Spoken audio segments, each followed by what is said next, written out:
let's unpack. How might we delineate the difference between postmodern spirituality, if there is such a thing, and metamodern spirituality? Yeah. How I would unfold it would be, I think what we tend to think of as religion, spirituality, in the sense that it's still, pervasive in today's culture, it is an inheritance largely of traditional culture.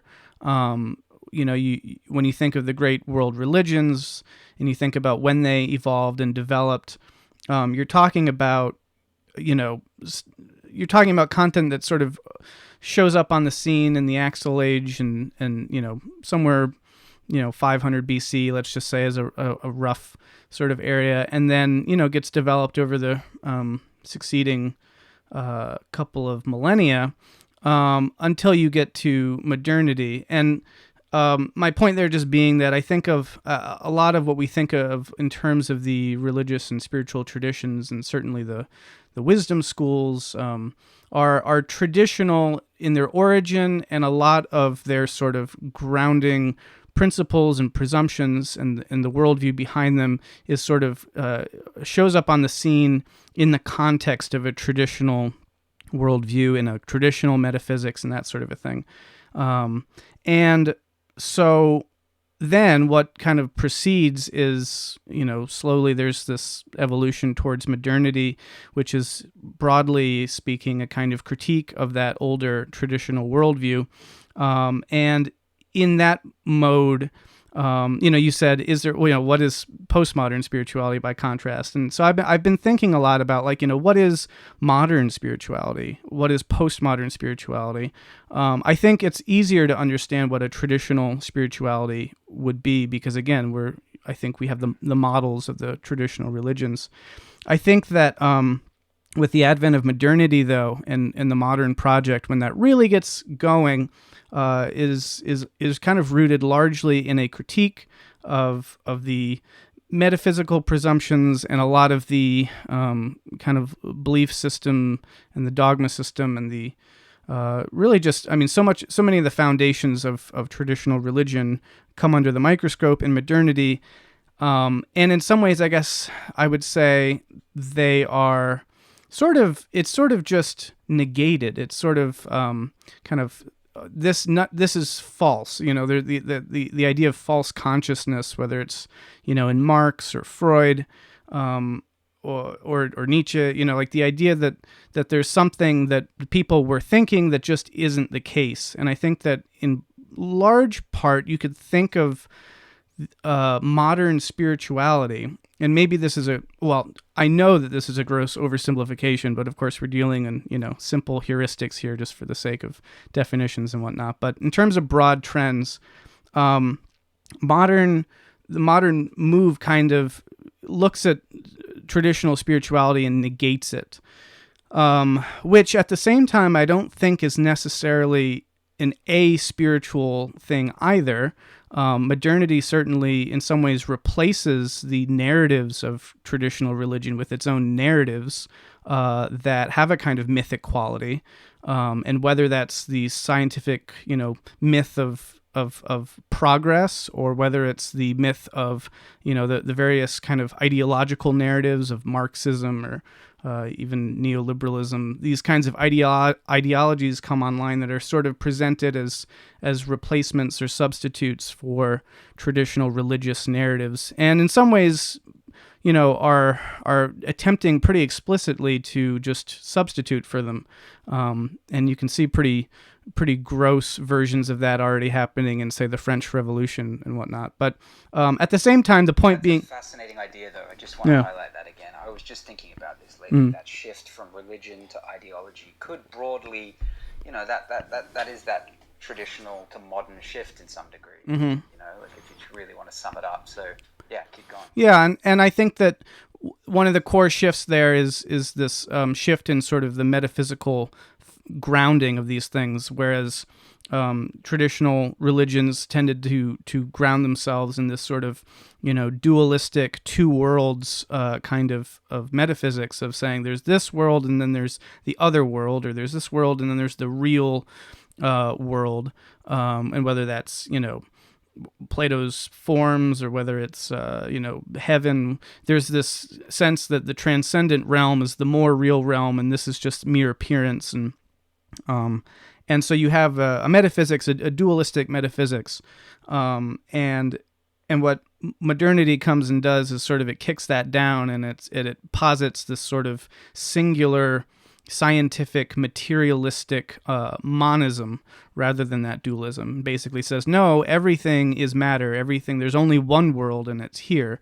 And with that kind of shift, proposes new narratives along the lines of that metaphysics. So Marxism is this is not a new argument. Many people have noted how Marxism, or I should say communism, and Marxism in the sense as it really gets going and developed after the Russian Revolution and whatnot, but how it sort of attempts to do what religions were doing in a sense, but instead of sort of the eschatology of the new heaven and the new earth, you've got dialectical materialism. You've got this thing that's going to happen in the future, which is the revolution, and then the classless society and everything, and this sort of utopia. But it, yeah, highlight that. That's a really fascinating moment. Again, as you're saying, I'm realizing that this shift from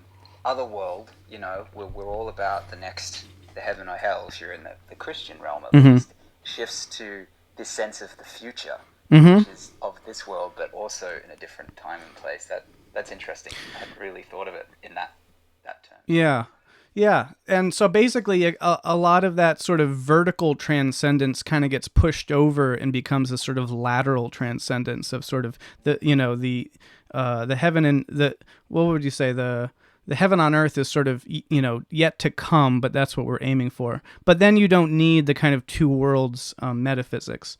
And so in some ways, I think you could say that you could try to make the argument that if you're looking for a kind of modern spirituality, that maybe it's in things like that. It's in these grand stories that people orient their lives around and give their lives meaning, find fulfillment, find community, but they are thoroughly rooted in a modern mode, in a modern worldview, and a modern metaphysics. And so then to kind of get back to your kind of initial question, I think so then the postmodern move kind of happens, and that kind of even pushes back against that, which is to say, you could argue that the modern move had kind of found a way of sort of tweaking this idea of transcendence to just sort of, be a new narrative of transcendence here. It's not something that we're going to go to heaven, but it's something that we're going to create heaven on earth. And then with postmodernism... Slightly uncomfortable bedfellows, though, aren't they? The words postmodern and spirituality. Yes, exactly. Sort of well, right. Right. So with postmodern, then it's sort of, this idea that no form of transcendence is really admissible, because it critiques even the modern transcendent notions of what's to come and the values, the value systems that those things are based off of. And so basically by the time you've gotten to postmodernism, traditional spirituality has had this double whack. It's had its metaphysics taken out from under it by the modernists, and then it has the postmodernists come and basically say, even the modernists were too religious, and they had their metaphysical presuppositions. And I think with postmodernism, you really kind of hit the apogee. At least this is the argument that I make, that you really hit the apogee of sort of this secularization, disenchantment process that began with modernity and is sort of fully taken to its culmination point. And so I think you're right. I think it's hard to find something that would be kind of considered truly a postmodern spirituality. The closest I can come to, and I think these are certainly incredibly valuable contributions to the theological landscape and all that, are the sorts of liberation theologies that are introduced. So, and queer and feminist theologies that are introduced. And in the sense that those they're part of the postmodern critique in the sense that they are part of the contextualization, the setting in context of all notions of value and the kind of effort to relativize notions of of value, and to not be sort of naively caught up in the supposition that that what you think to be the absolute is the absolute, when if you can actually get some perspective on yourself, you realize that you're rather culturally bounded, and what you think of as value comes out of your own cultural situation and your power and your privilege and that sort of thing. So those are some certainly some postmodern forms of spirituality, and they're highly kind of situated within the rhetoric and the ideas and the goals of social justice work and that sort of a thing. So there are things like that, but generally speaking, I think that when you're looking at postmodernism as a period, it sort of is so kind of just fundamentally universal, anti-transcendence, anti-narrative, that it sort of is hard to really find something that would be classified postmodern spirituality. Before I start to weave some friends up into the discussion with this, metamodern spirituality, what does it take? Yeah, gosh. All right, I've got 1 minute to yeah. No, take a few more. So metamodern spirituality, I think of as sort of a way that in some ways tries to integrate all of these, to try to do what we're talking about, and sort of or maybe a better way of putting it is, it's not something that's trying to do that. It's just that there are many people around now, millennials in particular, who I think have digested these different modes. I think the modern and the postmodern particularly, and so I think that metamodern spirituality is an emerging paradigm, an emerging spiritual paradigm that I think takes seriously into account in its formulations of spirituality the various critiques and insights of these different periods or stages, or however you want to think about it. And I think that there's an effort to try to find the best in all of them, while also avoiding the pitfalls of all of them. I think they all have pros and cons, and I think that so an example of this, right, would be, it's really this question of like, well, what does spirituality look like after the modern critique? So after science comes around and says to tradition, hey, wait a second, there isn't this other world, everything can be explained by means of force and atoms and all this stuff, this sort of reductionistic, scientific, materialistic model, well, what does spirituality look like after that? What is sort of, what do you salvage from the spiritual traditions and the great wisdom traditions of the world that's still meaningful and necessary after the introduction of scientific, insight? And obviously, well, I would think it's obvious, but maybe not, but there's a lot to be saved. There's a lot that's incredibly valuable, right? So maybe you jettison, that creation myth isn't a literal story of what happened, and now we can say, oh, okay, science is really good at giving us the stories of, where things come from, but at the same time, trying to locate your sense of identity, trying to find yourself in a meaningful community, trying to find answers to, what does it mean to be human, and what happens when we die, and, what are these things that I'm experiencing in these altered states, and all that sort of stuff.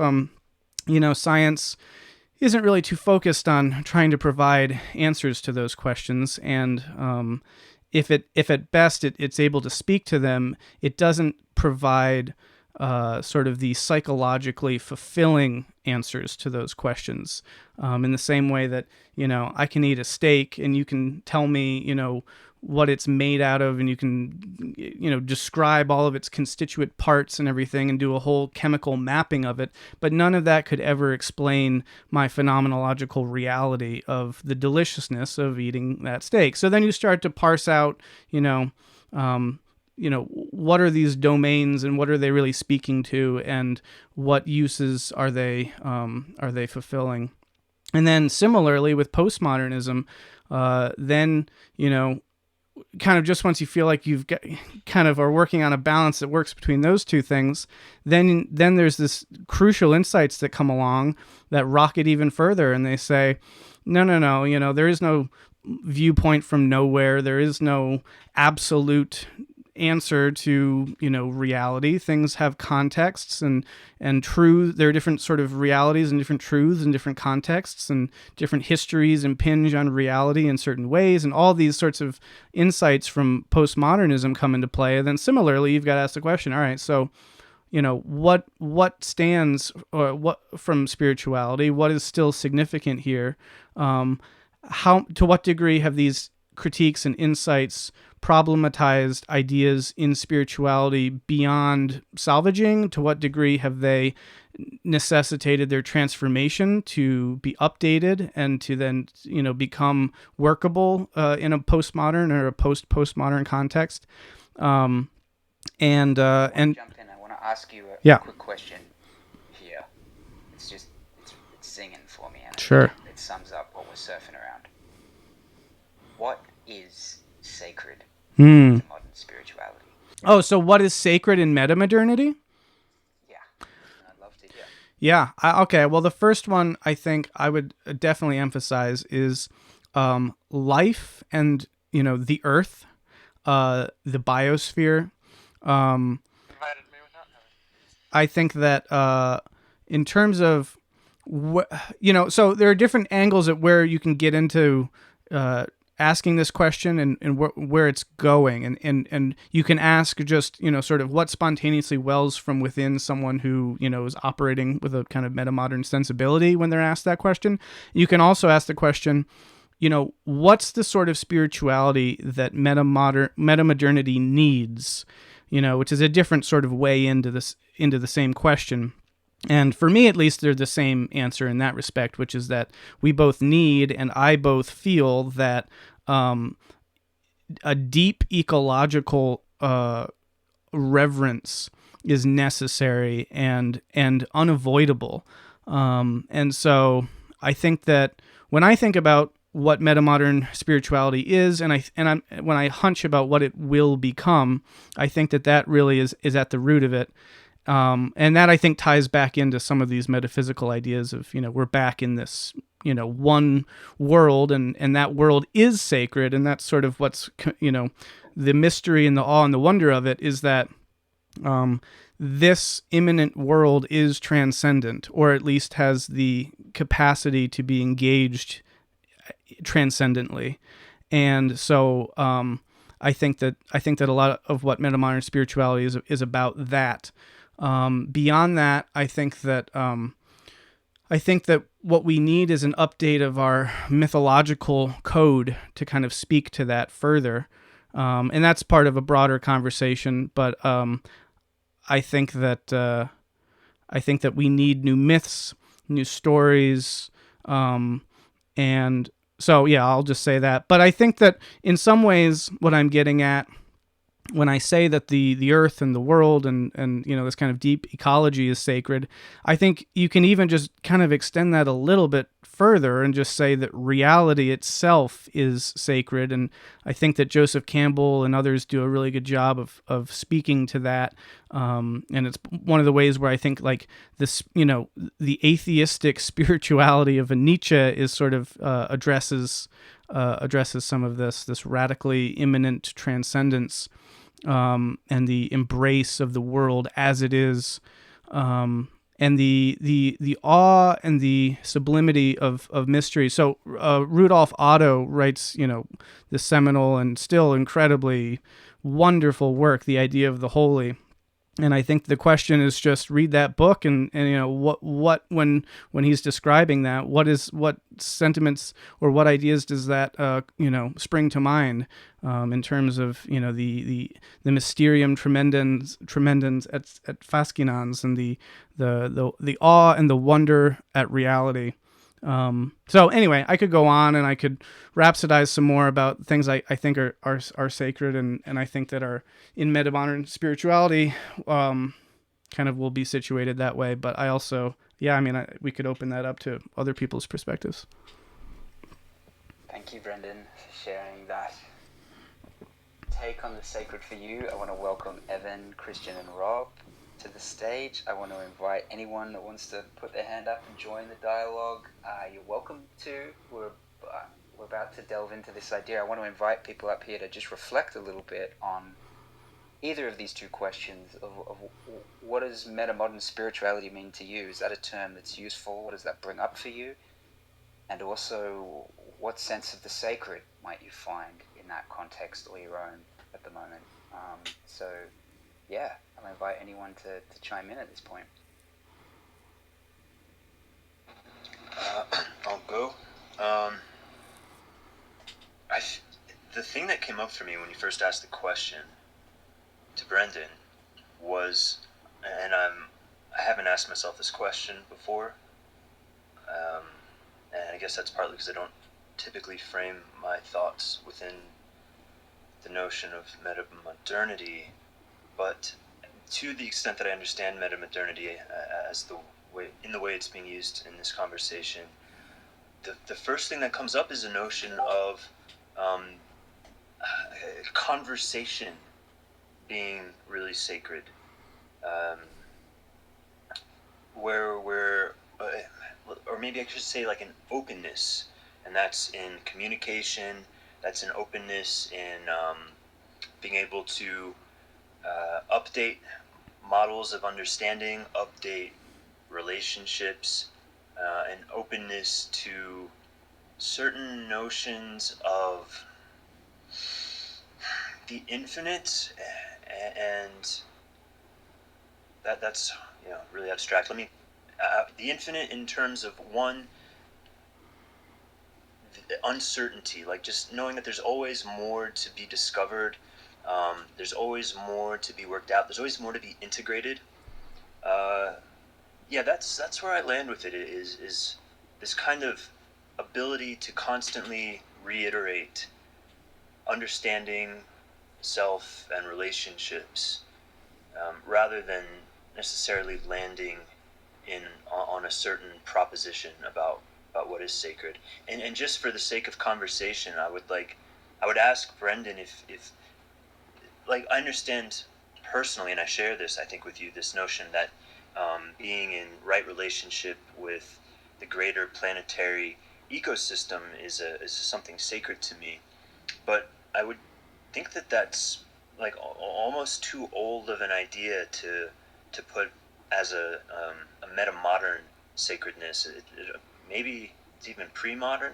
Like, I feel like I want to appeal to shamanistic cultures, pre-modern cultures in terms of having this kind of sacred relationship with nature. That's my few thoughts right now. Yeah. Can I speak to that? I would love to hear. Great. Yeah. So I think so a lot of things you were saying definitely resonated. And to your last point first, 100% yes. And I wouldn't say that this sort of deep ecological mysticism, for lack of a better term, or let's just say a kind of nature spirituality. I don't think that that's novel or innovative about metamodernism, but that would be one of those things I would qualify as being that was something that you did see in traditional and in indigenous sort of forms of spirituality, which I think metamodernism or metamodernity as a worldview that is aware of multiple epistemas and is trying to integrate the insights of all of them, that is one that there seems to be a push to bring back.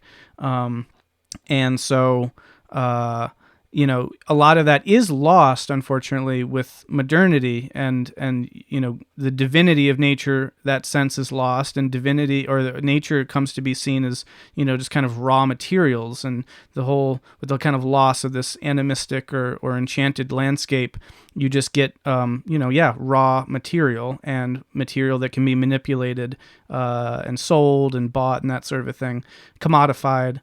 And that's something very much that modernity introduces, that postmodernity also critiques, but that metamodernity seeks to resolve by reconnecting with that more indigenous and traditional perspective. I think the only difference there would be, I think that there really is a difference between seeing if I walk outside, do I literally think that like a stone has a spirit in it? No, not literally. But is there something about the idea of thinking in those terms which I find to be beneficial or have utilitarian value or to be mystically inspiring, etc.? Yes. And so the metamodern element is being able to hold that cognitive dissonance simultaneously, to basically say, I know that this rock isn't magic in the way that, maybe someone that we would characterize the perception as being such for an indigenous or even a traditional minded person, but I am going to kind of orient myself in that way and cultivate a sense of enchantment, even though this means something different in this context. So there are many ways you could explore exactly how that happens and what that mindset looks like in this sort of metamodern spirituality. But what that allows you to do is, you don't get lost in that sense of projection. You have the insights that are crucial and important and real from modernity, namely that this is a material object, and that all the insights that come with that, and you're able to balance that simultaneously with the psychological and phenomenological and mystical impulses that you have as well, and find, if not a balance, then at least a kind of oscillatory, if that's a word, kind of relationship between those two viewpoints, and hopefully get the best of both and avoid the worst of both. That was point number one I wanted to make.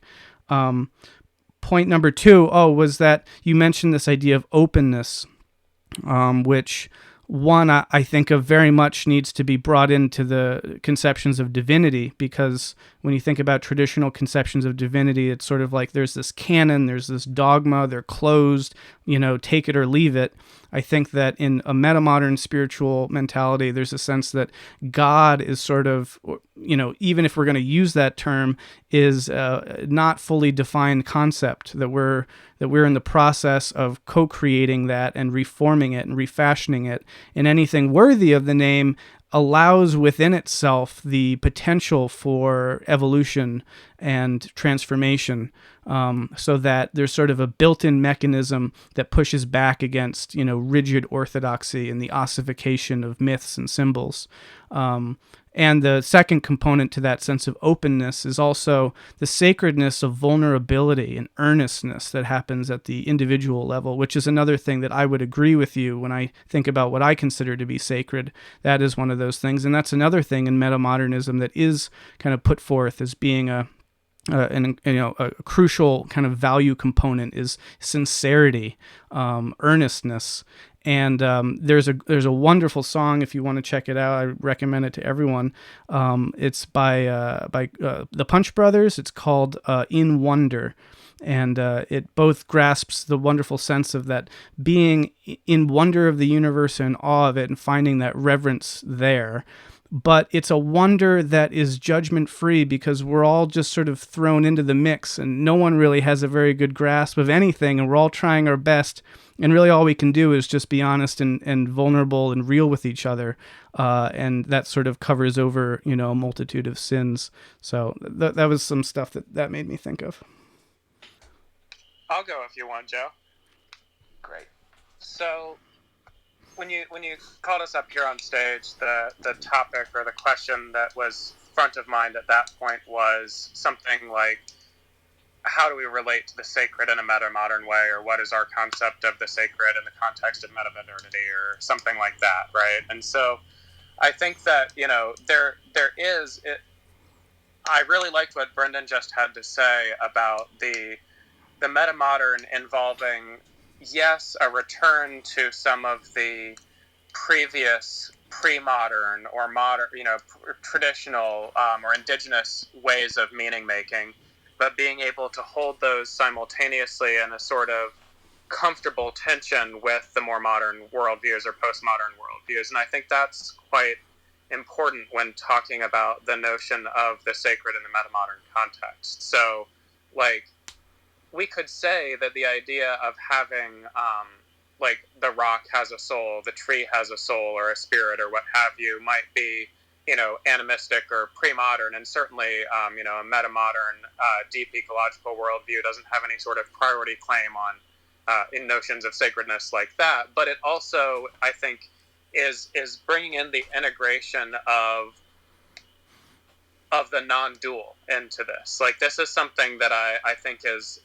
discussed a lot in similar circles as to discussions of metamodernity, at least, and I'm not sure whether it's canonically a metamodern perspective or not, but at least in my sense of what a metamodern relationship to the sacred looks like, it has to do with the fact that the things that are sacred are things that we are in some sense in a non-dual relationship with, or a non-dual positioning, or, you know, however you want to say that. So, you know, when people might say, like it was said earlier, I think life is something that's sacred, right? Well, of course, life is something that we have a non-dual relationship with. I am alive, I am an instance of life, yet I am clearly not the totality of life. So it's weird to say that I am life, but it's also weird to say that I'm not life. You know, so there seems to be a strong sort of non-dual relationship going on there. And I think that this is true also when we look at the relationship that we might have with the notion of, like, the tree or the rock as having a sacred spirit, or or being sacred, or being a spiritual entity, and that we are non-dual with respect to all of these things. If we want to integrate the perspectives of modern and postmodern physical science, for example, we have to take a look at the fact that our ontological boundaries that we draw are conventions. They're fuzzy. They're part of the map, not the territory. However you want to sort of language that insight, you know, you're constantly exchanging atoms with the rest of the world, and the water that you drank was probably rain in India, you know, a week ago, or what have you. And so there's something about this complex and interconnected web of life and of non-living things. And hell, even life and non-living is a bit of a non-dual relationship, because things exist at the liminality, the liminal points between living and non-living all the time. Things transition between living and non-living, both in terms of macroscopic objects as well as the constituent atoms that make up things. And so, to me, the sort of metamodern notion of the sacred has something deeply to do with this indescribable interconnected web that we're all a part of, and yet not being subsumed by it, not being, you know, just a nature worshiper or a neo-shaman or something like that, but having the sort of, like Brendan was saying earlier, having the ability to hold these multiple perspectives in tension. But even that maybe is the wrong way to language it, because, at least to me, experiencing the sacred doesn't feel like tension. And yet it feels like holding these multiple perspectives all at once. So it's sort of transperspectival or multi-perspectival or something like that. And that gets us, of course, to the idea of the transpersonal, which, you know, in looking at alternate models to the, you know, modern, postmodern, metamodern, you look at, say, spiral dynamics or other integral type models, and you have a whole sort of, like, layer of transpersonal layers of development of individuals or societies, where this sort of non-duality of the personal self is realized, and then the sort of insights of the previous stages are recapitulated within that context of the transpersonal nature of the self and other. And so I think that there's something deeply sacred about that, and that is sort of the handle that I use to point to a sort of metamodern sense of the sacred. Yeah, Totally. I love all of that, for sure. I mean, one of the things that I think that people who are talking and using the term metamodernism really seem to grasp very well intuitively is this idea of complexity. And I think that what you're describing, that term, that kind of complex tapestry, that web of life, the web of interrelations of things, is, I think, there's so much, I think, profundity and wonder and awe to be found in a truly sacred and mystical sense about that idea. And yet that idea itself is, complexity science and chaos theory are, such newcomers, generally speaking, in terms of the language they're using and the ideas that they're presenting. They didn't exist in traditional societies. They didn't exist in modern societies. A lot of this stuff has been developing over the past 20, 30 years. And to be able to appreciate that complexity and the complex relationships of different, entities in their respective contexts and the wholes that they create, to perceive that as being a spiritual phenomenon, I think, is very much within the mode of metamodern spirituality. There's a book called Reinventing the Sacred, I think it's called, by Stuart Kaufman, and I think he was one of the first people to he's a leader in complex theory, complex systems theory and things like that, and one of the first to start to really apply these things to spiritual thinking. Another book I'd recommend along those lines is called A God That Could Be Real. The author is blanking on me, but similar notion that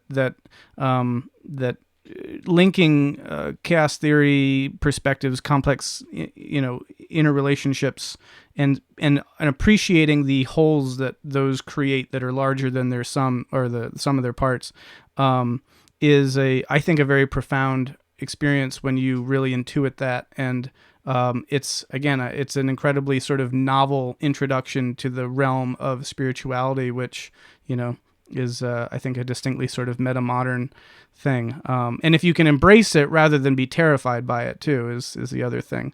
And again, I would just, everything that you said about holding those different mentalities and those perspectives simultaneously. And I think you're right. I mean, it's not necessarily intention. That probably isn't quite the right term. But finding some kind of a holistic sense that embraces them all synchronically or synchronistically, there's a kind of harmony of parts there. And so anyway, I echo all that. I think it's great. Real quick, I just had a thought occur to me that I'm sorry I didn't mention this before, but I just wanted to throw this into the ring as well. Something that's coming back to me now is this conversation, a wonderful conversation I had with Forrest Landry and Benita Roy over on the Stoa, where we discussed the commons. And so we got to the sacred through the notion of the commons, because it was pointed out that there is something that links the notion of a commons and the notion of the sacred. And I think that there's something that I'm picking up from the discussions in the spaces where metamodernity or metamodernism is discussed that seems to indicate some sort of underlying, perhaps, agreement or appreciation for that link, right? So for the things that are, deeply held as commons, that there's a link to the sacred there. And the example we talked about in the discussion I'm referring to is air, right? You look at chi, prana, spirit. These all derive from words for air or breath. And so there's something interesting because we all hold the air, the atmosphere of the earth in common. It's no one's possession. And yet also it is intrinsically linked to the sacred in just about every culture. And I think that the metamodern conceptions of the sacred are recovering something of the commons nature of the sacred as well. And I thought that was worth mentioning. Sure. Yeah. I mean, so much of the commons are kind of the raw materials of life, I think. And so because of that, they have such a deep heritage, and they have such a kind of history of finding mythologized sort of expressions and kind of archetypal ways that they've worked themselves into the psyche. So I think, there's definitely an overlap between those. I guess on top of that, I also noticed like a puzzle piece I don't know where to put, but it feels like another piece of the sacred to me, almost everything that I hold to be sacred is in some sense like breakable and valuable, and needs to be preserved in some way or retrieved. And so I was looking, through history at what previous meta-memes have regarded as sacred, and like the pre-modern mythic mind seems to regard narratives as ultimately sacred. And then, strangely, modernism kind of does away with that, or regards narratives as no more sacred than, or no narratives being any more sacred than any others. And so this raised the question of, how do narratives get resacralized, or is there a way for them to be retrieved into engagement with the sacred in the metamodern culture? So those are just some open questions that I had, but again, I was just really appreciating the practice of placing attention and of like noticing what's present, because to me that is our access point with the sacred, but in a functional way, it's also itself a very sacred move. If that makes sense. The notion of re-sacralizing narrative, which is an interesting way of putting it, and I like that, is something that I'm very interested in. I think you're right. I mean, I think that a lot of the way you phrase that, makes a lot of sense to me and resonated.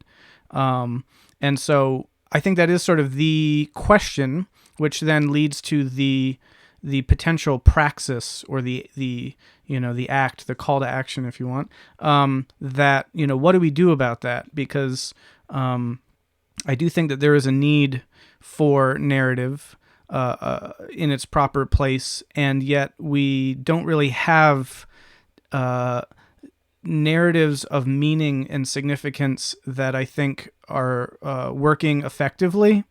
This is, of course, what religious myths used to do, and of course, myth there not being in the sense of false, but just really, the profound narrative stories and frameworks that different wisdom traditions have for understanding and articulating the world. We have these different discourses.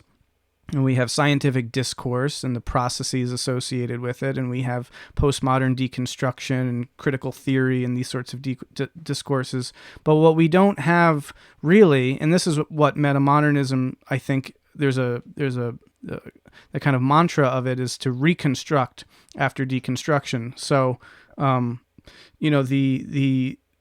task seems to be kind of before us of how do we reconstruct narratives of meaning, narratives of spiritual depth, narratives of the sacred in ways that are analogous to mythical narratives that fulfill similar functions. And given the notion, if it is the case that mythological narratives, or at least some kind of narrative component, is so kind of psychologically crucial and beneficial and of great utility when it comes to forming communities, keeping them together, keeping kind of a solidarity and a sense of shared mission and goal and objective. All of these things are so necessary right now. It seems to me that what metamodern spirituality calls us to do is to reconstruct narratives of that nature, and co-create our notion of the sacred as it will, persist and into the future. And so that's something we didn't really touch on too much in this conversation, but the idea of the co-creation of the sacred and the idea of new myths is really, it really speaks to my heart, and it's something I'm very interested in and passionate about. And I think it kind of addresses this idea of trying to resacralize narrative. I would love to jump in on this. Really appreciate this discussion. And Brendan, welcome to Clubhouse. Thanks. This is my first time I've really encountered metamodern ideas. And since you keep using the word co-create, and I happen to have just recently gotten more acquainted with the work of Whitehead, Alfred North Whitehead, and process thought. I'm really curious to hear the potential interrelation or how metamodernism might, whether it's built on Whitehead. I would just love to hear something about that. But before going down that rabbit hole, I just want to say I totally, part of my own path, my own personal journey is one of deconstruction to reconstruction. And I think one of the challenges is that we are, this metamodern framework, again, first time I'm hearing it, but as describing it, it certainly makes a lot of sense to me as like something that could work and feels nourishing and rich. And I think the challenge with so many things, if you want to enact cultural change, it's really, to me, maybe this is the budding pastoral lens that I'm thinking of, is that it's about show, don't tell almost. And it's about, I think, reconstruction through experience and experiential. I think it's really, all I know is that when I was totally deconstructed, you could not argue me into going back into religion. There was no compelling theory that would have made me interested in it. I'll say one reason I'm passionate about the intersection of psychedelics and Christianity is in particular, but psychedelics and religion in general, is that there are these, they're not, there's a lot of problems too with using psychedelics. Don't get me wrong. I'm not saying it's a cure-all or should be treated that way, but it's just in my experience, they were a modality that allowed me to find some re-enchantment, or to be an agent of reconstruction, to see the things I had taken for granted in a new light. So I don't know and that's not going to work for everybody, that particular medium or modality, but I do think that there's got to be a way to take this theory and put it into some kind of experiential practice. But that was my main 2 cents on that. And if we have time to get to, I would love to hear if there's any Whitehead stuff integrated in this. Thanks, I'm done speaking. Cool. Thank you so much. So second part first. Yeah, I mean, so psychedelics is another interesting element, which I feel like there's been a kind of tectonic shift. Maybe that's overstating it a little bit, but there's been a very profound shift in, I think, the way that people are engaging with spiritual ideas because of the proliferation and the pervasiveness, the increasing pervasiveness of psychedelics use in society. And I think that, one of the things that rendered that so problematic in the past was you had these incredible psychoactive substances without any of sort of the cultural context and sort of initiatory ritual and ceremony and whatnot to kind of give them meaning, or at least to situate the meaning and to contextualize it for people. And I think that is changing.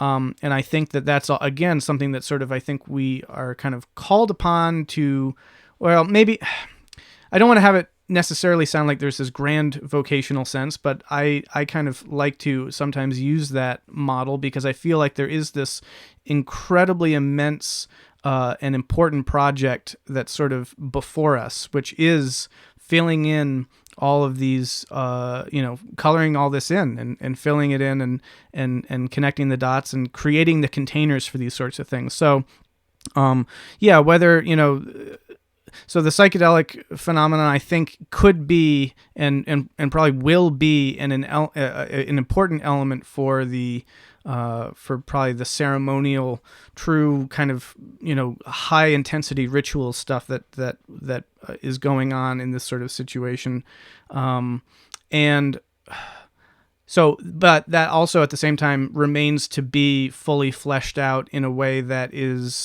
really has some kind of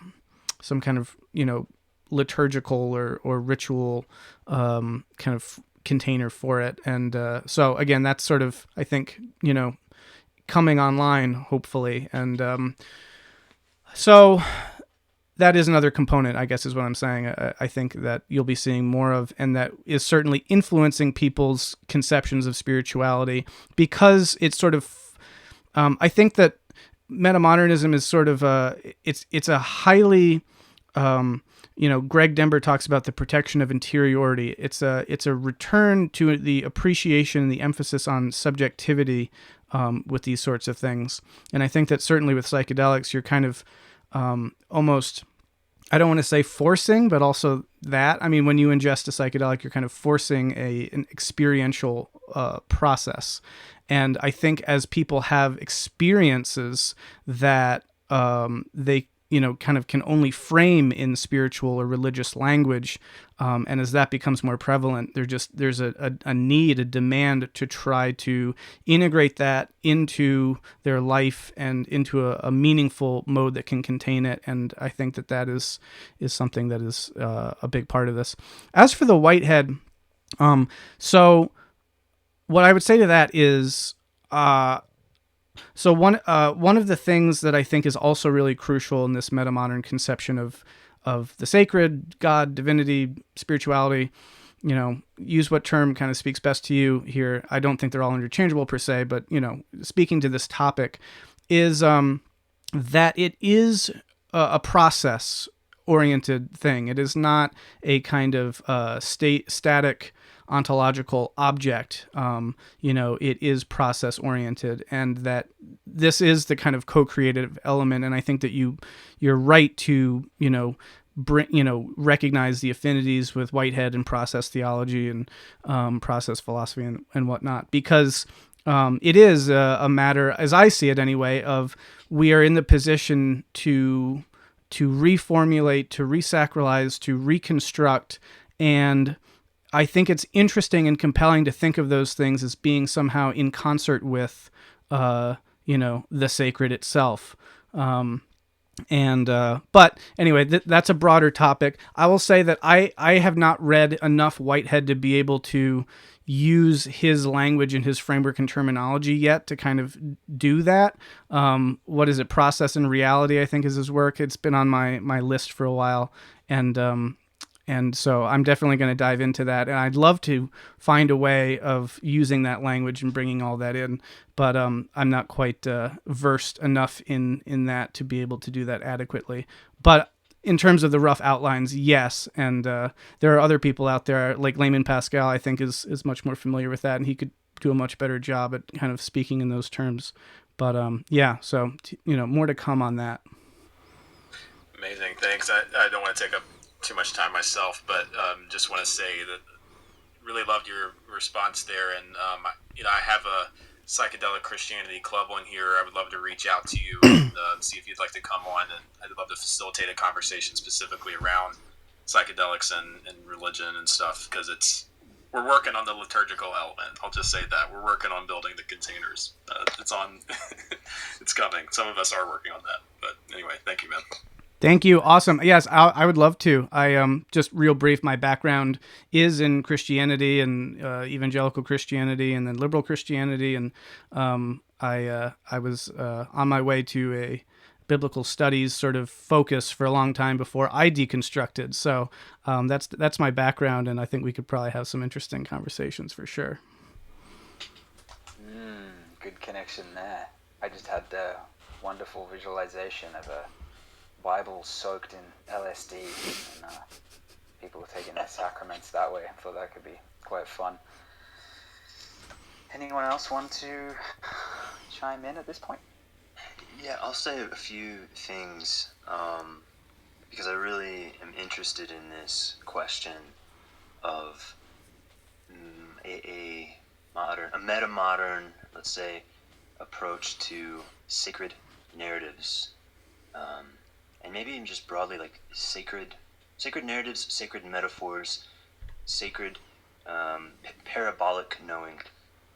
And I see, first of all, the reason why it's important to grapple with that in the first place is because the narratives afford us a form of parabolic knowing, which is important in living our lives and finding meaning and being connected.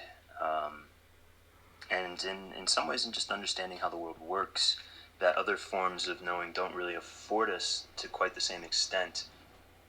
And then how we re-sacredalize, whatever bespoke word you made up there, Rob, how we make it sacred again in a metamodern context is something I've really been grappling with for the last couple of years. I should be more honest here. Grappling, it's been more like a rock in my mouth that's been hard to break down and digest. Like, I don't even know where to begin in some sense. But the kind of edge of my thoughts here is, one, I'll appeal again to a sense of openness, an ability, a willingness to reiterate. So in this sense, we would perhaps, or I would look at narratives as something which is not fixed. Any meaningful sacred narrative is not necessarily fixed. Maybe I could say it's its own living thing that is evolving along with me. And maybe I wouldn't even say that. We're co-creating each other. I'm informing the narrative is informing me, and so there's a dynamic, evolving relationship there. And the narrative might change, so I can't pin it down. And I also have to recognize, per Metamodernity, that at least in my experience, these narratives and metaphors which are sacred are in some sense unfalsifiable, and so I can't appeal to them in any kind of in any like materialistic argument. I can't demand that reality be fully that they're like these totalizing narratives that can touch upon every other aspect of reality and every other way that I make sense of my reality, because it's unfalsifiable. So it doesn't jive with other modes of sense making that are important to me. So those, and one last thing I'll say is the if it's not understood well, when I appeal to parabolic knowing, I want to say that there's something inherent about a good sacred narrative, again in my experience, which has an openness built into it. It is something that connects me with the unknown, that helps me to be to see myself as part of something that's bigger than myself, so that it encourages within me this same openness that I find as sacred and as valuable, that helps me to reiterate myself, my relationships, my models of the world. I think a good sacred narrative would do that, and then the way we metamodernize it is with the previous points I made. But that's the edge of my thinking. I should just say again that I'm really still kind of digesting this question. That really inspired me. I'd love to respond. Thanks, Christian, for pointing something out there, that like the way of holding narratives as sacred changes from making them totalizing and absolute, to having this sense that what they do for you is really a necessary aspect to look in on. And if a narrative could, for instance, prime you with openness, then it would kind of prove itself out, not in its internal state of whether the narrative makes sense, but it would prove itself out in the way that you live it. And that this would be one of the top things you really want from a narrative, is that it works when you compile it. You don't just want pretty code, you want it to, work in a pretty way. You want it to beautify your life. And that, to me, is the big difference between greeting narrative from the sort of pre-modern mythic mindset of it's total, it's absolute, and it's over and above you, to, even moving beyond the idea that everyone's narrative is perfect and fine and sacred the way it is, which, we can make room for. But beyond that, as a practitioner of narrative and of, constructing your own belief, what would you want to have happen for you? You'd really want it to like play itself out as, bettering your connection to community, bettering your openness to ideas, and your ability to let's say, like, meet with the sacred in other people. So that seems to me like a growth trajectory out of a pre-modern mythic through the sort of modern mind that wants to discount sacredness at all and sort of put that in the bin. And even the postmodern, which seems to say, well, it's all just based on perspective and has, only to do with what seems right to you. We could even grow beyond that and say, but what seems right to you over a long term as you use it, and treats you right, is going to be a better definition of what a sacred narrative should feel like as you live it. So yeah, I really appreciated that reflection when I heard you kind of discussing the needs you had out of a narrative. Thanks for that, Christian. Two threads just to pick up on. I mean, so yes, I completely track with all that wholeheartedly. And the way for me that seems to excite me most in terms of pursuing ways of kind of practicing that, let's say, is if this idea of openness is sort of this thing that we're getting into, and I like that as a lot can hang on that word, whether it is sincerity itself, vulnerability, which is I think a very metamodern thing, which we've addressed as having kind of a general sense of that being a sacred thing, but also this sense of incompleteness, that things are still growing and moving and changing, and so this openness as this kind of room for transformation. And it's interesting because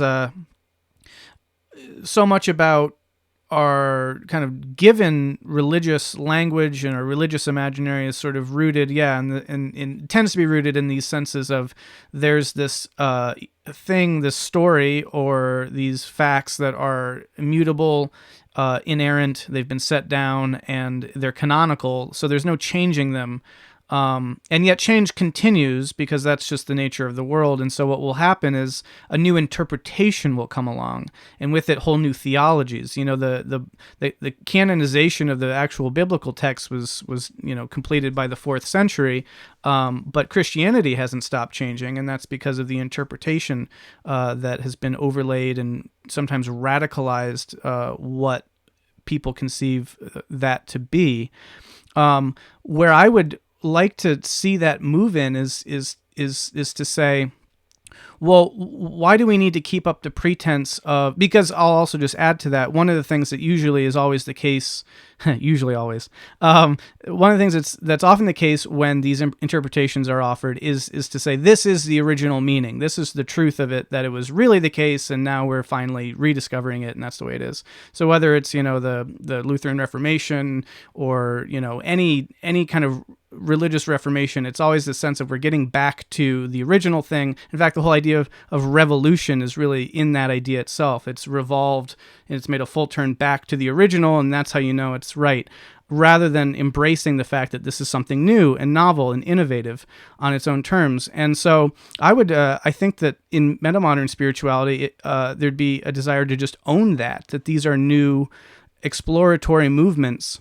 And so rather than necessarily feeling compelled to reinterpret a given text or to propose a new exegesis of or theological explanation for a particular verse or book or what have you, why not the construction of new texts, new books, new symbols, new metaphors?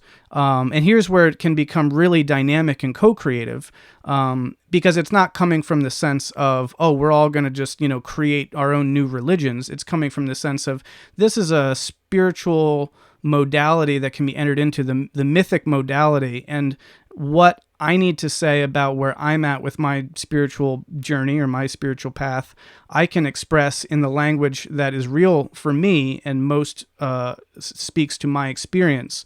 So Joe, if you're talking about, folks who maybe have explored the realm of psychedelics and are trying to integrate that with their spirituality, I guess I'd be interested to see, like, well, what would happen if there wasn't necessarily the onus to have to make two things say the same thing. What if it was, what was your experience? Describe your experience. Basically tell your own story, and to allow the creation of new myths and new symbols that can be held lightly. Because they're created knowingly, can't become, in the mind of certainly the person who made it, some totalizing narrative. This is my attempt to express the sacred, in the language of the experience that is real and most genuine for me. So that's something that I'm interested in, and I know it's a little hard to communicate at first because it can sound scary, and it's certainly a fraught idea because we don't just want people running around everywhere coming up with, some wild new religions every day necessarily. But at the same time, I'm really excited by the prospect that once we've reached this sort of point in perspective and vantage place in history where we're able to maintain these different kind of perspectives on the sacred, and we're able to say, to hold that, yes, these are social constructions, but they're also true, but they're also, in my mind, but they're also have some element in reality, et cetera, to be able to engage creatively with spirituality. And so the idea of creative spirituality is something that I'm very interested in. And I think one that really can potentially get at how we resacralize narrative, and it can get at the stuff that you were addressing and talking about in terms of. Well, anyway, I'll leave it there. But one of my interesting pet projects. I want to follow up on that because I'm sensing a really interesting sort of metamodern aspect to this, and that the phrase that popped into my mind as you guys were having that ongoing dialogue over the past several minutes was that metamodernism might free sacred narrative from the tyranny of the correspondence theory of truth.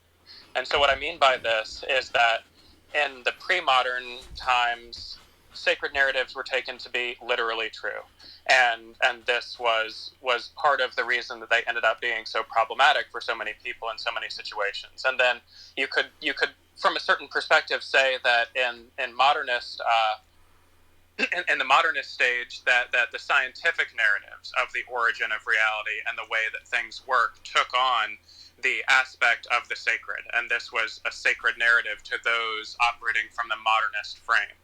And yet this still is very much based on a sort of correspondence theory of truth. Things are sacred because they're true, or things have to be true in some literal correspondence theory of truth sense in order to be sacred, right? And then we have the postmodern turn, which essentially, at least for narratives, kind of blows the correspondence theory of truth by bringing in all of the completely valid postmodern critiques of. So what are you left with? Well, you're left with the idea that not even something like Western science can be the truth with a capital T in all contexts, all times, all places, and for all people. And so how do we recover the idea of a sacred narrative moving into the metamodern frame or phase? Well, I think it has to do with realizing that sacred does not necessarily mean true, in the sense that science is true, or in the sense that Christians circa 400 BC believed the Gospels to be true, or what have you, right? So I think there's something very interesting in there, in that metamodern sacred narratives need not be true by any correspondence theory of truth, but to echo what was, they only need to be true expressions of someone's subjective or some group's intersubjective experience. And so I think that's an interesting wrinkle on this whole story. Oh, really quickly, Evan, could you give an example of what you just shared about the metamodernist conception of sacred narratives? Well, this is speculative. This whole conversation feels speculative to me, but I guess what I'm getting at is, for example, like, I'm sensing that for a large portion of the generation that is like a few years younger than me, I would actually argue that Harry Potter takes on some aspects of sacred narrative, meaning that it is widely revered by large groups of people. There are even rituals associated with people who are into Harry Potter. There's all kinds of scientific research that shows that children who read Harry Potter do better on like empathy and EQ type tests. And so it's like, it's got all these aspects of sacredness to it, right? And yet nobody is claiming that Harry Potter is literally true. So Harry Potter is in some sense serving the same function that a shared cultural mythos, a shared set of sacred texts would have served for previous generations, but for a agnostic or religiously unclassifiable or spiritual but not religious generation of Gen Z types. To me, I see a significant portion of people like this, again, essentially regarding the Harry Potter canon as well, and there's the word canon. We use canon now to refer to various fandoms, right? And nobody has the requirement that these things literally be true, but we can all take moral lessons from those sorts of stories. We can all see our own experience reflected in those stories and use examples of situations from those stories to express some deep personal truth in a way that other people will explain. And if that's not approaching the sacred, then I don't really know what is. I want to just chip in here for a second and mention that next week I am interviewing Hansi Freinhardt on my podcast, and that same night I am going to see Harry Potter live here in Melbourne, the stage show, which is I think it's like a 6-hour performance production. So I think it's lovely that we touched on those two aspects, and that's going to be a potent day. I'll report back with any major sacred, metamodern, Potter-inspired, canonical insights that I have. Awesome. Yeah, I think I think you're really hitting on something, Evan, because I think that really is it. So I think that it's sort of, the way that I have come to look at it is sort of expanding the idea of what is true. Because you have these just different kind of models of theory. There's the correspondence theory and coherence theory and a few others and whatnot. But then you are situating truth as something objective, and you're exactly right. And here there is this sort of turn towards interiority, turn towards the subjective, I think, in metamodern spirituality, about experience and about what is felt rather than what is real. This is the in these various articulations of metamodernism culturally, Tim Vermeulen's idea of depthiness and the idea from Girls where the line is, just because I feel it doesn't mean it isn't real. I'm getting the quote all wrong, but it's basically when you feel something, that has its own reality to it, and you can bracket for a moment what the objective relationship is, but if you reduce truth simply to what we can all kind of, agree to objectively as being out there, for us all, then you're losing so much of phenomenological experience and reality that is really the locus of where so much spiritual meaning and value comes from. And I think that this was the huge modern error, was to reduce the idea of reality to, objectively verifiable facts, rather than having a more holistic view of truth as embracing not just the objective, but also the subjective experience. It becomes complicated, of course, then how those two interrelate and how they, interpenetrate. But I think, and again, to use that phrase again from Greg Dember, the protection of interiority, to accept that what you have experienced is true in some meaningful way to you, is a move that, I think in its worst kind of formulations in postmodernism just becomes a sort of radical relativism. And I don't think it needs to be that, but it does recognize that there are certain kind of irreducible phenomenological realities, and that is the locus of so much spiritual experience and commitment. And so the first book in the Metamodern Spirituality series, God, kind of really swirls around this whole idea. It's sort of the recurring leitmotif of the whole work is this idea of what is truth. And, if you can expand your idea of what is true, then you can start to bring back in notions about spirituality or God or what have you, meaning, teleology, provided that it's framed in a way that can still, hold up in our modern and postmodern, metamodern world. So I think that the notion of the reimagination and the expansion of the different ways that things can be true is certainly crucial to a metamodern spiritual conception.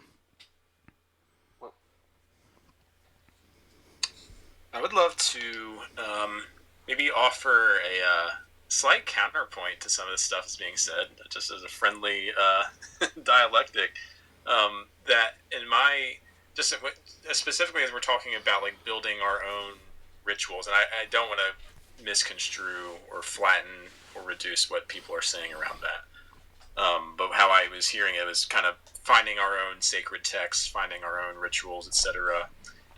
And I think, in my experience, just a real challenge with that is being able to build everything you need, and the danger or how much energy could be spent with reinventing the wheel, so to speak. And this is just my own personal experience. That part of why I've come back into like reconstructing Christianity is that trusting that the one advantage of having a tradition that has evolved over thousands of years is that it's really worked itself out into something that's at least resembling robust and holistic, if definitely deeply flawed, which is kind of why I personally feel this appeal to this more process thought, which it feels very much in that metamodern framework as I'm hearing it. And like, I think that framework is really good for this and like appealing to this, like this thing that needs to continue evolving, an active continuation of active participation in whatever that reconstruction is.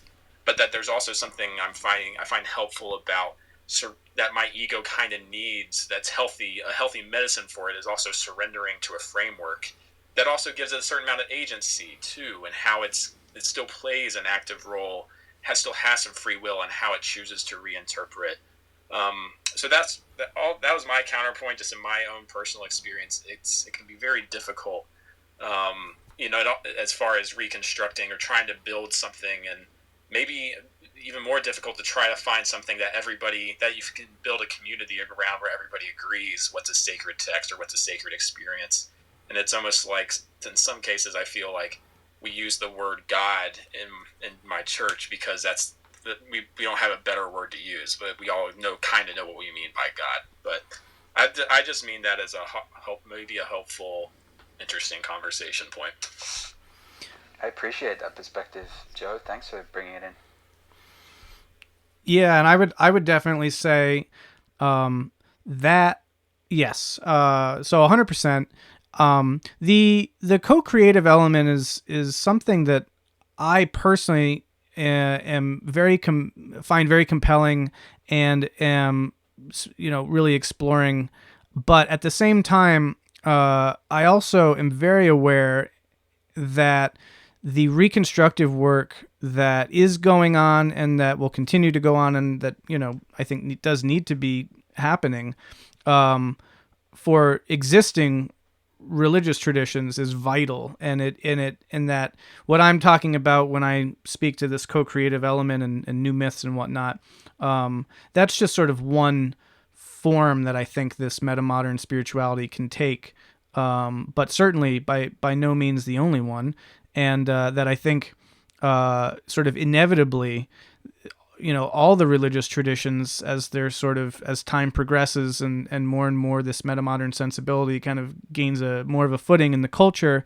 will be transformed by that, and there will be more reconstructive works going on in all the traditions along those lines. And I think that is absolutely vital and crucial, I think that the only thing that hangs open for me there is that, you're seeing increased non-affiliation, and we talked, or at least it came up, the idea of the spiritual, not religious, and the nuns, and that increasingly these traditions are not finding, people aren't finding a home in them as comfortably as they once did, and so this co-creative side to this is sort of, I think it might speak to a certain demographic for whom something like that could be precisely what allows them to start re-engaging with ideas, spiritual ideas, especially because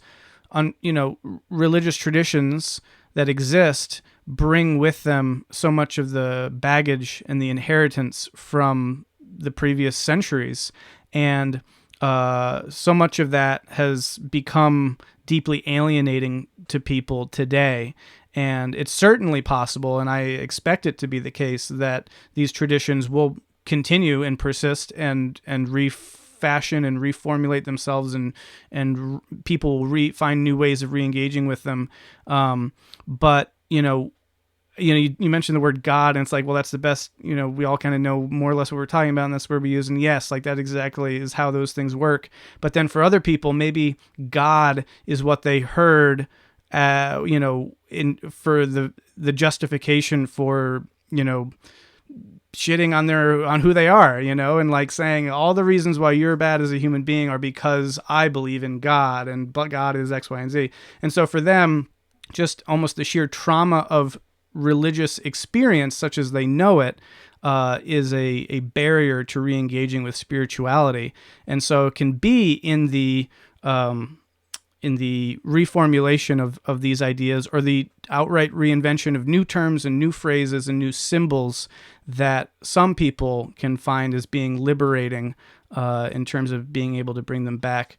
But I think it's a both and. I mean, I think these things need to proceed hand in hand, and I think that certainly for a lot of people, the idea of doing this themselves, or even validating someone else's completely novel mythic invention, is a little bit too far of a reach, and so it makes a lot of sense to work with the material that we have to the degree that that's possible. I see I'm getting some kind of a poor connection here, but can people still hear me more or less? Yeah, I cool. can hear you, and thanks for that. I just briefly, just to close that thread for myself at least. Thanks for that. I totally agree with what you're saying, and the word trauma, definitely have often thought of our culture being as sort of in, at least American culture, being in like PTSD from Christianity and toxic Christianity, and I think that's going to continue to be a real barrier for people. And I was in a great room last night talking about Shakespeare for like 3 hours, and Shakespeare's a perfect example of a sort of like now centuries old alternative tradition of sense, an alternative scripture in a sense, and a whole other way so many people have found incredible meaning, incredible different ways to understand ourselves and to understand our relationship to the universe, and then by extension Shakespeare's subsequent influence on film, blah blah blah. So there's definitely always going to be a role for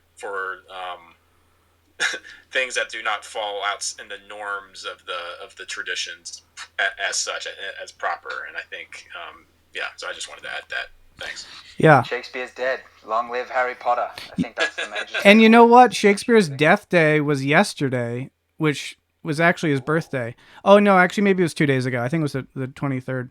I just wanted to say one quick thing to that, which is, that one of my mentors, Christian Wyman, we would talk about some of these things, and he used the example of a language. Christianity was his language. He was born into it. He spoke it fluently.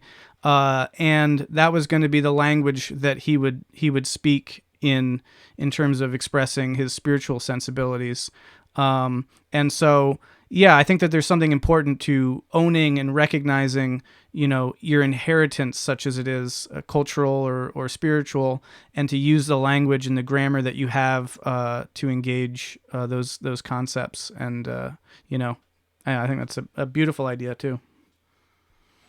Ooh, I love that.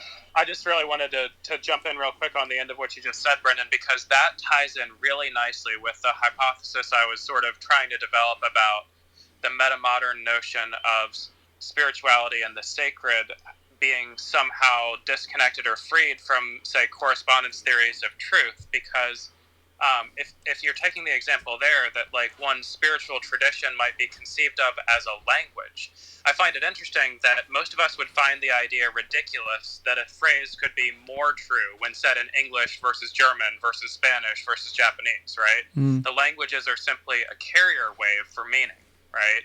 And so in this sense, that's kind of what I was getting at by trying to say that maybe a metamodern concept of the sacred narrative or the spiritual narrative is free from the requirement that it be true, in the same sense that, you know, a given statement can be equally beautiful when expressed in a whole diversity of human languages. Well, a given spiritual experience or a spiritual truth, an intersubjective or subjective spiritual transcendent truth, can be equally true regardless of its sort of correspondence theory of truth value, regardless of which set of narratives it's expressed in, whether that narrative is one that goes back, 2,000 years like Christianity, whether it's one that goes back 7,000 or 8,000 years like the Vedic traditions, whether it's one that's brand new, that was invented yesterday, that these can all be carrier waves for our subjective and intersubjective experiences of the transpersonal and the sacred. And I think the metamodern move, so to speak, is to recognize that because somebody else speaks a separate spiritual language, uses a different spiritual narrative, that this doesn't invalidate their experience of spiritual reality, and that we can coordinate together without getting distracted in holy wars of narratives, hopefully is one of the contributions that the metamodern, metameme can offer to us as a society. Yeah. And you've just... Yeah. Sorry, go on. Go ahead, Brendan. Well, I like that a lot, and I think that so yes, I completely agree, and I think that also some of the limitations of language are the same limitations in this case too, because I love languages, and I'm not good at any one of them, but I've studied a good number, and it's fascinating to me to see how different they all are and what's possible in some and not in others, and you're limited by your grammar. You're limited by, a word might sound beautiful in one language and ugly in another, and so the idea of losing something in translation, I think, is very real. So while as much as I would agree that there is something, that there's maybe a deeper universal that can be expressed in multiple languages, there is also the case that the language influences and shapes what is being said. And as a poet, I'm very, very attuned to that, because, they say poetry is precisely what gets lost in translation.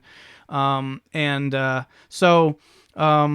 guess I would agree, but also, with the asterisk of saying that, yes, however, the different religious languages all have their own limitations, I think. Maybe just to use an example to kind of flesh that out would be, in Christianity, in the Judeo-Christian tradition, God is masculine. That's just like, it's in the text. Obviously it's more complex than that, but that's where the tradition is. So trying to call God she, for example, it can sound jarring to someone who's very enmeshed in the Judeo-Christian tradition, and yet, in some ways, so it's like the language that tradition is speaking is sort of, it's fixed with that, and so trying to bring out, say, the divine feminine in that tradition is harder to do than in other traditions, and yeah. So there was one last point I had about that, but it's escaped me. So I guess I'll just leave it at that. Was it had something to do with Harry Potter, maybe? I hope. I wish. I was going to say a few, let's just call them playful speculations I have when I think about, this is response to you, Joe, when I think about how spiritual narratives might reemerge in our future, my mind goes in a few places. One, I imagine that some people are going to have a higher aptitude for the kind of creative, sacred narrativization that we're talking about, and that they might generate sacred narrative memes, so to speak, which other people can then play with, perhaps take wholesale or fit to their own experiences and intuitions. So I think it's there might be a niche there for certain people who are more creative to generate and spread typologies, bits and pieces of what you would use to construct a narrative. And I also think in terms of finding a system or set of spiritual practices, I also think that there will be people with a higher aptitude for this. It's probably going to be difficult and probably dangerous for the average person or for most people to try and tinker their way through creating their own sacred practice stack or something like that. But if we can look at it as a landscape, I presume that some people will be explorers on the frontier, or you could say mad scientists down in the laboratory, and maybe there might even be some casualties or some danger to that exploration, but they might expose new understandings or practices or ways of principles for putting together one's rituals or practices that everyone else in the society will benefit from. And then lastly, to this point of language, I imagine that there's room for philosophy to carve out some narratively neutral symbol sets that allow for better trans-narrative, or let's say cross-narrative translations, so that there's a system or a set of principles of sacred narrative that we can share, even while the materialization of our personal narrative might be quite different than our neighbors.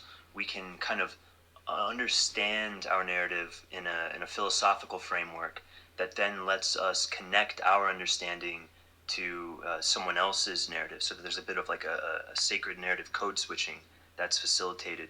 And that, I think, might be the work of philosophers, to kind of parse out how we can make sense of, maybe perhaps deconstruct spiritual narratives, so that we can have a better shared understanding of each other's spiritual narratives. Yeah, I love that. I love that, all of it. I think you're right, and a lot of this does come up pretty frequently when I start exploring these ideas. It's a dangerous conception when you consider, and I like the idea of the laboratory, underground laboratory potential casualties. But yeah, I mean, if that sort of trajectory is interesting to people, the book in the series, this Metamodern spirituality series, is called Building the Cathedral, and it's about this idea, and it's about a lot of what you just said too, and how there's a potential to be able to contribute a kind of novel piece of the puzzle, and then that puzzle becoming the whole from this vast collaborative effort. And I love the idea of kind of religious symbolism or motifs or tropes or ideas kind of working as memes that people could develop with a playfulness, but also hopefully with a reverence too. And again, I think that what keeps it open is the understanding of the process that it is working in this way. In some ways, it's more dangerous for the ways that we're talking about, but in other ways, it's kind of a safety valve. I think when you're dealing with revelatory religious traditions, there is that sense that this is what it is, and you have to accept it, or otherwise, you're either wrong or evil or something, in the worst kinds of conceptions of that. Whereas in this sort of model, it would be with the understanding that maybe there's this deep, profound, sacred mystery that is completely ineffable and, beyond our ability to adequately express in words, but we can all kind of try to come up with evocative symbols and metaphors and images, and we can do this collectively together in formulating and reconstructing a new kind of religious symbology that, one, would be hopefully free of a lot of the historical baggage from the inherited traditions, and two, would be really, have its finger on the pulse of what people do indeed experientially feel as sacred, because it would be directly coming out of that, and it would be open-ended, and it would be co-creative. But again, as I said earlier, yes, this is certainly one sort of avenue, kind of the artist's way or the via creativa or something, but just one kind of modality that I'm interested in terms of metamodern spirituality, but certainly not the only one. Lovely, Brendan. I'm really getting a deeper sense of your path and magic and offering, and I'm appreciating that. Jordan, you had your hand up. What have you got something to share with us, my friend? Yeah, hi, I'm Jordan, and I just saw your title, Transcendence, and I've actually been helping editing a piece about transcendence, and I've been reading The Immortality Key and spending a lot of time in Clubhouse in different psychedelic rooms. So I'm wondering what you guys are thinking about. I mean, it's kind of like a Back to the Future thing, but if if the psychedelic renaissance isn't shut down and lots more people have access to full-on mystical experiences and transcendence, you would think that would seriously impact the spiritual equation on the planet. I know there's problems with the Immortality Key, but he's also figured out some important stuff. And, there is no doubt that after someone has an experience of pure transcendence and complete loss of all identity, they are not the same person ever again. So that's going to be available to everybody maybe pretty soon. It's starting to be more and more available, and I'm thinking that could be a huge factor. So I'm just wondering what you guys are thinking about that. This is Jordan, and I'm out. Thanks, Jordan. We touched on that a little bit earlier. We came to the conclusion that dipping Bibles in LSD and handing them out might be part of that whole process. But I'm glad you touched on it again, because it is a big part of what's going to unfold in the years ahead for a lot of people's mystical experience, and how they make sense of that and place that within a wider complexity understanding of the kind of meta crisis we're facing, I think is really, really rich. So yeah, maybe we as the last topic, just touch on this a little bit, Brendan. Yeah, I also wanted to even kind of situate the idea of psychedelic transcendence in, so actually maybe this is a great way of tying all this together. I mean, the title of this is Reimagining Transcendence. And to kind of go back to something I touched on early on about the traditional notion of there being this other world versus this one, and that sort of being the basis. And actually, I didn't really explicitly say this, but that was sort of the basis of transcendence in traditional religious traditions.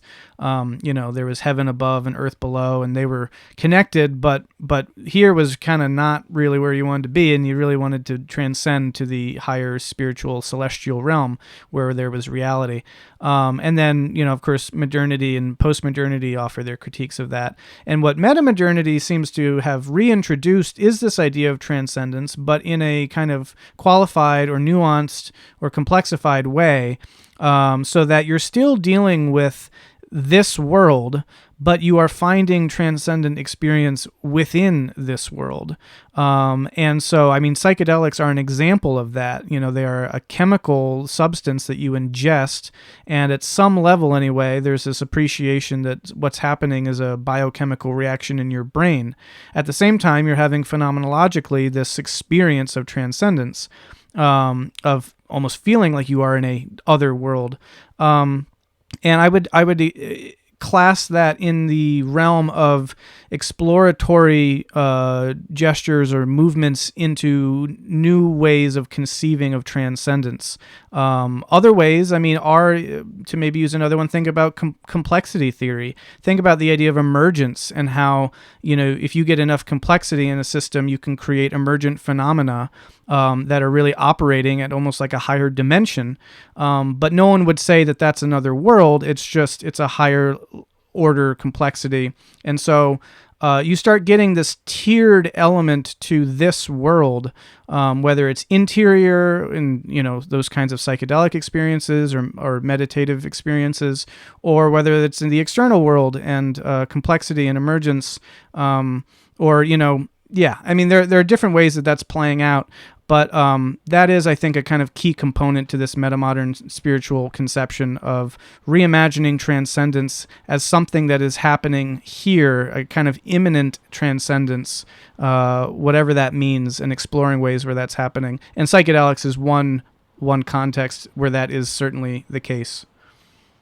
I want to encourage, can you share with people where they can go deeper into your work if they want to? Yeah, so I just launched this book series.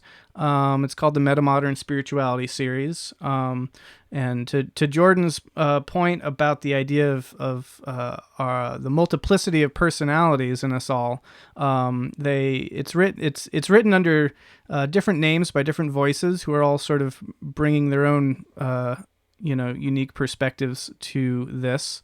But of course, in some ways, all kind of fragments of my own perspectives.